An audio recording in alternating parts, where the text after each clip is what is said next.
నిన్న అన్ని నిబంధనల్ని మీరు విధించినటువంటి అన్ని రకాలైనటువంటి హద్దులని చెరిపేసుకొని రైతులు అంత పెద్ద ఎత్తున తరలి వస్తే మేమే నిజానికి అనుకున్నాం వచ్చేటువంటి పరిస్థితి లేదు.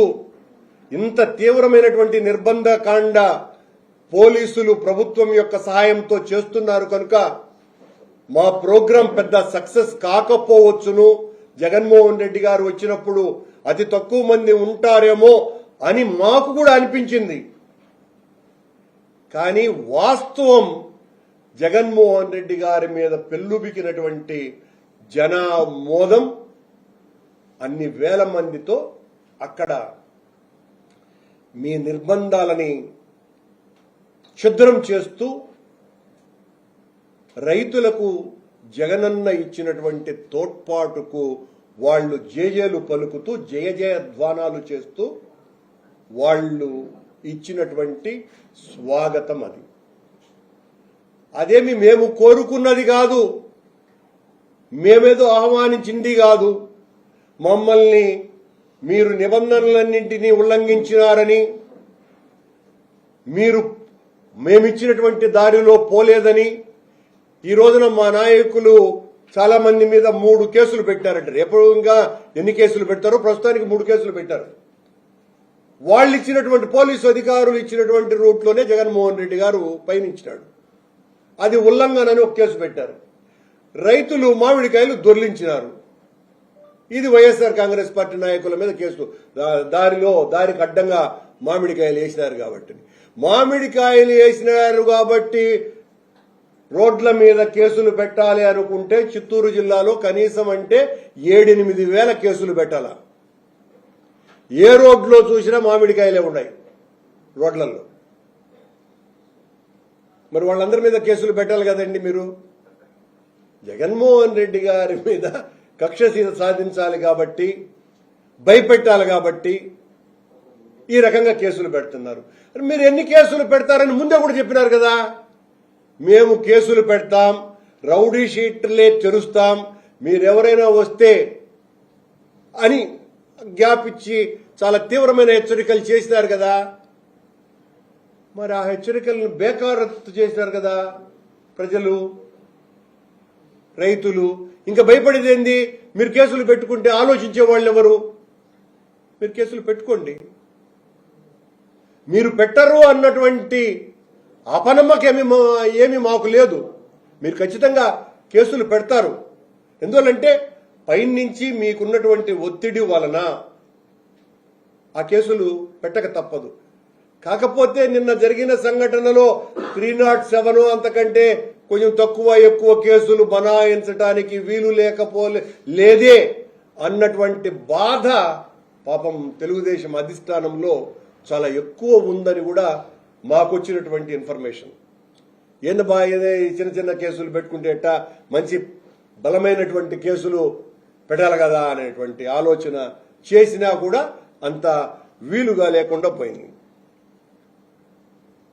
తెలుగుదేశానికి మీరు కొమ్ముగాయచ్చు కానీ మా మీద పడి ఇలా ఇష్టం వచ్చినట్టుగా పెడబబ్బలు పెట్టి ఏడుపులు లంఘిస్తే మరోవైపున కూడా మీ వార్తకు మరోవైపున మరొక నిజమైన వార్త కూడా ఉంది అన్నటువంటి వాస్తవాన్ని మా మీద దుష్ప్రచారం చేస్తున్నటువంటి ప్రచార ప్రసార మాధ్యమాలు గుర్తించాలని గుర్తు చేస్తున్నాం. ఎన్ని ఆంక్షలు పెట్టినా, మీరు ఎన్ని వందల మందిని నిర్బంధించినా, అణచివేతకు దిగినా, చివరకు లాఠీ చార్జ్ చేసినా కూడా ఏమాత్రము వెరవకుండా వేలాది మంది రైతులు వచ్చినారు కదా. వచ్చింది మీరు కూడా చూపించకుండా తప్పలేదు కదా. మీరు ఎస్పీ అడ్డుకున్నాడు జగన్మోహన్ రెడ్డిని అన్నారు. మీరు జగన్మోహన్ రెడ్డి గారిని ఎప్పుడు అడ్డుకుంటారండి? ఒకవేళ అడ్డుకుంటే విపరీతమైనటువంటి జనసందోహం ఉన్నప్పుడే కదా మీరు ఆ రోడ్డున పోకూడదు అని అడ్డుకుంటారు. జగన్మోహన్ రెడ్డి ఒకడే పోతా ఉంటే అడ్డుకునే కానిస్టేబుల్ కూడా అడ్డుకోవచ్చు, నువ్వు ఒకడే పోతా ఉంటే. ఎస్పీ అంతటి వాడు అడ్డుకున్నాడంటే కారణం ఏంది? వేలాది మందిగా ఆయనతో పాటు నడుస్తున్నారు కాబట్టి అడ్డుకున్నారు. ఆ అడ్డుకోవటాన్ని ఆ రైతులు ఏమాత్రము కూడా ఖాతరు చేయాల. అంటే దీన్ని బట్టి అర్థమైంది ఏంది? పెద్ద ఎత్తున రైతులు వచ్చినారు, ఏమీ రాలేదని మీరే చూపిస్తారు. ఆడ జగన్మోహన్ రెడ్డి రాకముందు 2 గంటల ముందో 3 గంటల ముందో తీసినటువంటి వీడియోలు, ఖాళీ రోడ్లు ఇలాంటివి చూపించేసి ఏమీ రాలేదని చెప్పేది మీరే. తొక్కిసలాటలో ఈ రకంగా పలానా వాళ్లకు గాయం చేసినారు, పోలీసోళ్లతో గొడవ చేసినారు అనేది కూడా మీరే. అక్కడే మీ ద్వంద్వ ప్రమాణాలు అర్థమైపోలా. ఒక వార్త చెప్పేటప్పుడు, ఒక వార్త రాసేటప్పుడు ఈ లోతైనటువంటి పరిశీలన కూడా ఉండాలి కదా. నేనేం వ్యక్తిగతంగా ద్వేషించటానికి కాదు, ఆ ప్రమాణాలు పాటించాల్సినటువంటి బాధ్యతను విస్మరించి మా మీద దాడి చేయటమే లక్ష్యంగా చేస్తూ ఉంటే సమాధానం చెప్పవలసినటువంటి బాధ్యత మా మీద ఉంది. రైతులను వారి తరపున ప్రశ్నిస్తున్నటువంటి ప్రతిపక్షాన్ని పట్టుకొని మీరు రౌడీ షీటర్లుగా, అసాంఘిక శక్తులుగా, దొంగలుగా చిత్రీకరిస్తూ ఉంటే, ఇలాంటి రాతలు రాస్తూ ఉంటే సమాజం ఎట్లా ఒప్పుకొని తీరుతుంది మిమ్మల్ని? ఇది చాలా హేయమైన చర్య అని ఖండిస్తున్నాం. ఇలా మాట్లాడడం వల్ల వ్యవసాయం పట్ల, రైతు సమస్యల పట్ల చంద్రబాబు గారికి, వాళ్లను మోసేటువంటి ఈ పత్రికలకు, పత్రికా యాజమాన్యులకు, ఈ ప్రభుత్వాన్ని భుజాన మోస్తున్నటువంటి, పల్లకిలో మోస్తున్నట్టుగా ఉన్న ఈ మీడియాకు మీకున్నటువంటి తేలికతనం ఒక బాధ్యతారాహిత్యానికి నిదర్శనం. మా మీద అక్కసు వెళ్ళగక్కుకోండి మీరు, కానీ ప్రజల మీద దాడి చేసేటువంటి ప్రయత్నం చెయ్యకండి.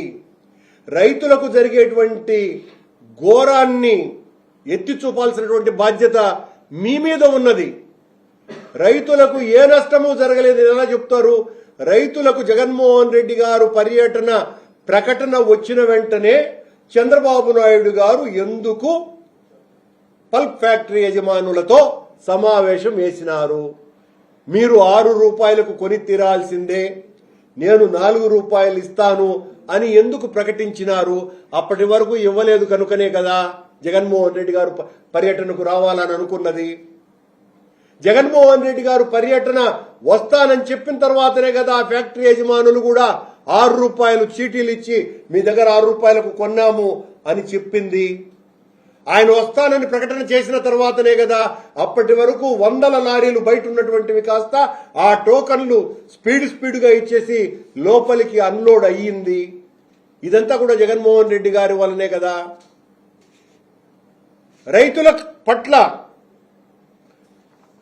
మీరు అసలు రైతులే లేనట్టుగా రాష్ట్రంలో, వారంతా ఆనందంతో కేరింతలు కొడుతున్నట్టుగా, ఎగిరి గంతేస్తున్నట్టుగా జగన్మోహన్ రెడ్డి చంద్రబాబు నాయుడు గారి పాలనలో ఆనందంతో కేరింతలు కొడుతూ, ఎగిరి గెంతులేస్తూ హోళీ పండుగ జరుపుకుంటున్నట్టుగా జగన్మోహన్ రెడ్డి కంటే చంద్రబాబు నాయుడు చాలా గొప్పగా చేస్తున్నాడు అని సంబరాలు చేసుకుంటా ఉన్నారు.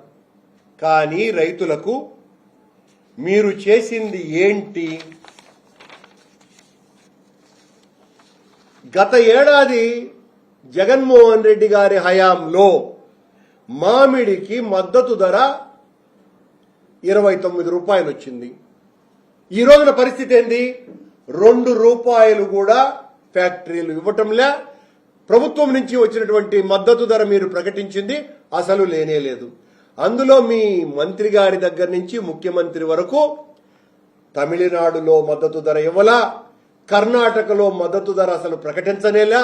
సాక్షాత్తు కేంద్ర అగ్రికల్చరల్ మినిస్టరే ఆయన దేవగౌడ కొడుక్కి కుమారస్వామికి 2.5 లక్షల టన్నులు మేము కొంటాం 16 రూపాయలకు అని ఆయన ఉత్తరం రాసినా కూడా మీ కళ్ళ కనపడకపోతే చేయగలిగింది ఏముంది? అంటే దీన్ని బట్టి చూస్తే ఈ ఒక్క విషయమే కాదు, ఇకపై రాష్ట్రంలో తమకు అన్యాయం జరిగిందని రోడ్డెక్కే ప్రతి రైతు కావచ్చు, ప్రతి నిరుద్యోగ యువకుడు కావచ్చు, ఒక ఉద్యోగి కావచ్చును, ఒక మహిళ కావచ్చు, అన్యాయంగా బలైపోయినటువంటి మహిళ కావచ్చును, వాళ్లకు ఎవరైనా అండగా నిలబడాలని చూస్తే వాళ్ళందరినీ మీరు రౌడీలుగా, హంతకులుగా, అసాంఘిక శక్తులుగా వాళ్లకు జగన్మోహన్ రెడ్డి గారు మద్దతిస్తే జగన్మోహన్ రెడ్డి గారితో సహా వీళ్ళందరినీ కూడా ఆ రకంగానే చూస్తారని అర్థమైపోలా.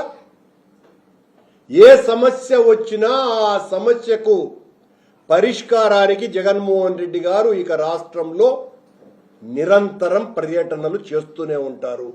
ఈ రాష్ట్రంలో దగాపడ్డ రైతు కావచ్చు, దగాపడ్డ నిరుద్యోగి కావచ్చు, దగాపడ్డ ఉద్యోగి కావచ్చు, దగాపడ్డ పోలీసు కావచ్చు, దగాపడ్డ మహిళ కావచ్చు, వారెవరైనా సరే వాళ్ళందరికీ జగన్మోహన్ రెడ్డి గారు మద్దతు ఇస్తూనే ఉంటారు. మీరు ఈ రకంగా వాళ్ళనందరినీ కూడా సంఘ విద్రోహులుగా చిత్రీకరిస్తూ పోతే ఏమవుతుందో ఊహించమని కోరుతున్నాను. గత 2 నెలలుగా మామిడి తోటల్లోనూ ర్యాంపుల వద్ద